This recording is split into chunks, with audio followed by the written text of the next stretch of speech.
सगळ्यांना श्री स्वामी समर्थ. कसे आहात सगळे? आय होप सगळे मजेत असणार. आणि दिवाळीची खूप सारी तयारी चालू असेल प्रत्येकाच्या घरी. दिवाळी सण म्हटला तर सगळ्यांना खूप उत्साह असतो. सगळे खूप उत्साहामध्ये दिवाळी या सणाची तयारी करत असतात.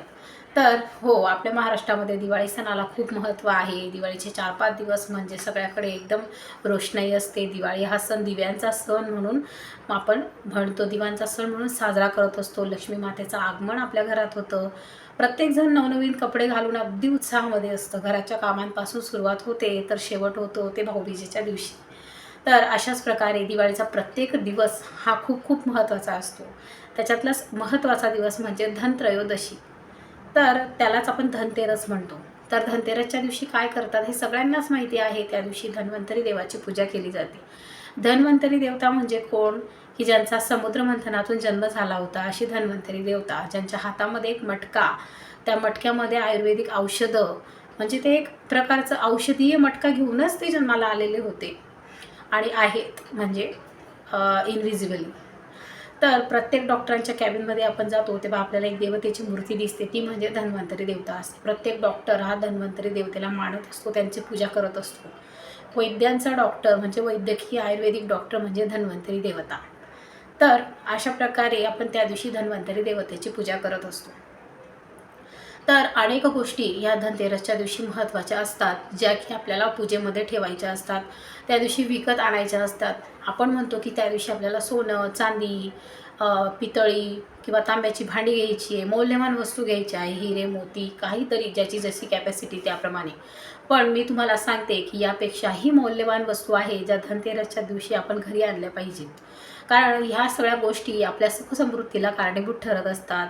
आपल्या घरामध्ये येणारा पैशाचा जो येवा असतो तो त्याच्याने वाढतो. आपले जे ग्रहमान असतात ते सगळे ठीक होत असतात आणि देवी देवतांचा त्याद्वारे आपल्याला आशीर्वाद मिळत असतो. म्हणून आपल्याला सोन्या चांदीपेक्षा, हिऱ्या मोतीपेक्षा ही मौल्यवान गोष्टी या दिवशी घरी आणून त्यांची पूजा करायची आहे धनतेरसच्या पूजा करत असताना. तर त्या गोष्टी कोणत्या?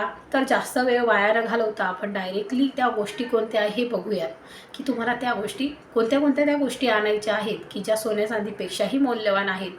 तर त्या दिवशी आपल्याला न विसरता धन्वंतरी देवतेचा फोटो घरी आणायचा आहे.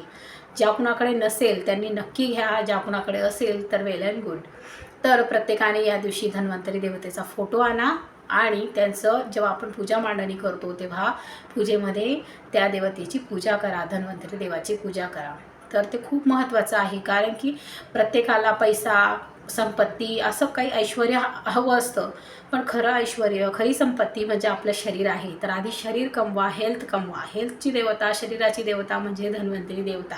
तिने जर आपल्याला आशीर्वाद दिला तर हे करोडो रुपयांपेक्षाही महाग असणारं शरीर आपल्याला कायम चांगल्या पद्धतीने आपल्यासोबत राहील आणि या सगळ्या जगाचा चांगला अनुभव आपल्याला घेता येईल.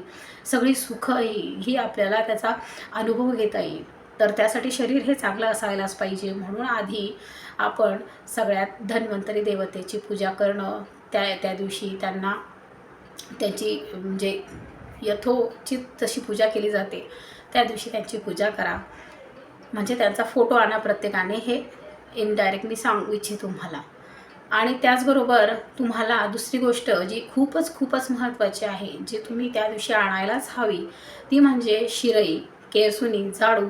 प्रत्येकाकडे वेगवेगळ्या नावाने उच्चारण केलं जातं. तर तुमच्याकडे जे म्हणत असतील ते, त्या दिवशी तिला लक्ष्मी स्वरूप असतं. आपण तिचं पूजन लक्ष्मीपूजनातही करतो. पण तुम्हाला आणायचं आहे धनतेरसच्या दिवशी. तर धनतेरसच्या दिवशी तुम्हाला छोटासा झाडू जो बाजारात प्रत्येक दिवाळीला मिळत असतो तो तुम्हाला घेऊन यायचा आहे. तर त्यालाही खूप मान आहे. तर त्याच्यामुळे तुम्हाला या वस्तू आणायच्या आहेत.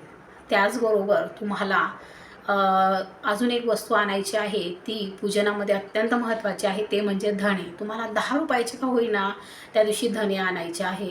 धण्यांचं महत्त्व धनतेरसच्या दिवशी खूप आहे. त्याच्यामुळे तुम्ही न विसरता धणे आणाच असं मी तुम्हाला सांगेल. काहीही करा, काहीही नका आणू दुसऱ्या गोष्टी, पण तुम्ही धणे त्या दिवशी आणा आणि पूजनात ठेवा आणि त्यांची पूजा करा. तर आणायला अजिबात विसरू नका. काही नाही, 10 रुपयाचे आणायचे तुम्हाला थोडेसे, आणि ते जास्ती आणले तरी घरात यूज होतातच. त्याचबरोबर तिसरी गोष्ट म्हणजे मीठ. तुम्हाला मीठ आणायचं आहे. 1 पॅकेट मिठाचं घेऊन या. म्हणजे ह्या सगळ्या अगदी 10,00,000 रुपयात मिळणाऱ्या गोष्टी आहे. जास्त तुम्हाला खर्च करायचाच नाही आहे. अगदी थोड्या पैशामध्ये तुम्हाला धनतेरसच्या दिवशीच्या वस्तू खरेदी करायच्या आहेत आणि त्या खूप खूप महत्त्वपूर्ण आहेत. तर नक्की या गोष्टी तुम्ही आणा. त्याचबरोबर आपण लक्ष्मीला आकर्षित करणाऱ्या गोष्टी म्हणजे गोमती चक्र, कवड्या, त्याचबरोबर लाल गुंज, हळदी अशा ह्या गोष्टी ज्या आहेत, ज्या आपल्या कोणत्याही आध्यात्मिक दुकानावर मिळतात, असं तुम्ही घरी आणू शकता या दिवशी. लाल गुंज वगैरे ह्या सगळ्या गोष्टी आपल्याला काय करायला लागतात, आपण पोटली बनवतो तेव्हा त्याच्यामध्ये वापरतो. तर तुम्हाला या सगळ्या गोष्टी तुम्हाला जर शक्य होत असेल तर धनतेरसच्या दिवशी आणा किंवा तुम्ही आधी आणून आणून ठेवू शकतात. तर ह्या सगळ्या महत्त्वपूर्ण गोष्टी या सोन्या चांदीपेक्षाही अत्यंत महत्त्वाच्या आहेत. तर तुम्हाला जे शक्य होत असेल त्या दिवशी आणायला ते घरी घेऊन या, त्याचं पूजन करा, यथोचित पूजन करा व्यवस्थित पद्धतीने आणि त्या दिवशी तुम्हाला धन्वंतरी देवतेचा आशीर्वाद मिळवायचा आहे आणि अशा पद्धतीने प्रत्येक दिवसाचं प्रत्येक वेळेचं वेगवेगळं महत्त्व आहे. तर त्या पद्धतीने तुम्ही तयारी करा, वस्तू व्यवस्थित पद्धतीने आणून छान पूजा मांडणी करून पूजा करा. तुम्हाला मनामध्ये तुमच्या जी पण इच्छा आहे ती सगळ्या पूर्ण होतील आणि ही दिवाळी तुम्हाला सुखसमाधानाची जाओ, आनंदाची जाओ, भरभराटीची जाओ हीच स्वामीचरणी प्रार्थना. तर मग चला भेटूया अशाच नवीन आणि छान इन्फॉर्मेटिव्ह व्हिडिओसोबत. तोपर्यंत श्री स्वामी समर्थ.